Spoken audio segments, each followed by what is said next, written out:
اور چوتھا آسپیکٹ، انسان کو اس دنیا سے جانے کے بعد، اس کے مرنے کے بعد کیسے انسان کو اللہ تعالیٰ کا یہ دین تحفظ دیتا ہے، وہ آج ہم بیان کریں گے کہ جب انسان مر جاتا ہے، اللہ تعالیٰ کے نبی صلی اللہ علیہ وسلم سیدہ عائشہ رضی اللہ تعالیٰ عنہا کی روایت ہے کہ کوئی انسان اس مردہ شخص کی ہڈی نہ توڑے۔ کیوں؟ کسر عظم المیت کا کسر الحی، کیونکہ وہ ہڈی اگر مردہ کی توڑے گا تو گویا اس نے زندہ انسان کی ہڈی کو توڑا ہے۔ یہ بھی میں بتاتا ہوں کہ انسان کا جسم مرتا ہے، انسان کی شخصیت نہیں مرتی۔ اس لیے شہیدوں کو بھی کہا کہ وہ زندہ ہے، ان کو رزق بھی دیا جاتا ہے۔ اگر کوئی انسان کسی مردہ شخص کی ہڈی کو توڑے گا تو گویا کہ اس نے زندہ انسان کی ہڈی کو توڑا، اور اس سے اسی طرح اس جرم کا جو قوانین ہڈی توڑنے پہ لگتے ہیں نا، پاکستانی قانون کے مطابق 337 اور پی پی سی وغیرہ کے جتنے سیکشن ہیں، جیسے جیسے جتنی ہڈی توڑے گا وہ قوانین اس پہ پورے لگیں گے، اس کو سزا ملے گی۔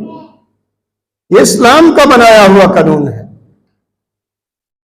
کہ کوئی شخص مردہ شخص کی ہڈی کو نہ توڑے، اس کی توہین نہ کرے۔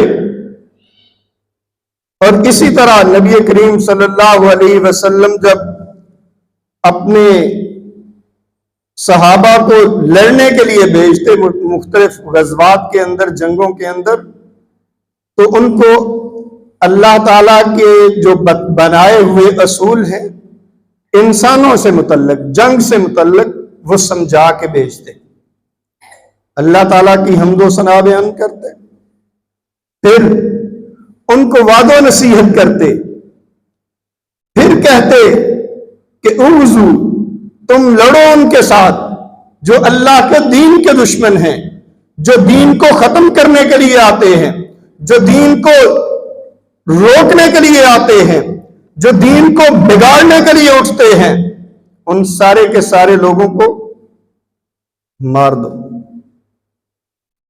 لیکن اس جنگ کے اندر یہ خیال رکھنا کہ تم نے غداری نہیں کرنی۔ پھر فرمایا کہ تم اگر کفار کو مارتے ہو تو ان کی لاش کے مسئلہ نہیں کرنا، اس کے ٹکڑے نہیں کرنے۔ کیا ہے؟ کافر ہیں، مسلمان مار رہے ہیں، لیکن فرمایا کہ اگر وہ مر جائیں تو پھر غصے کے اندر آ کے، عداوت کے اندر آ کے، دشمنی کے اندر آ کے آپ نے ان کا مسئلہ نہیں کرنا۔ یہ مسئلہ کون کرتے ہیں؟ جن کے دلوں کے اندر خوف خدا موجود نہیں۔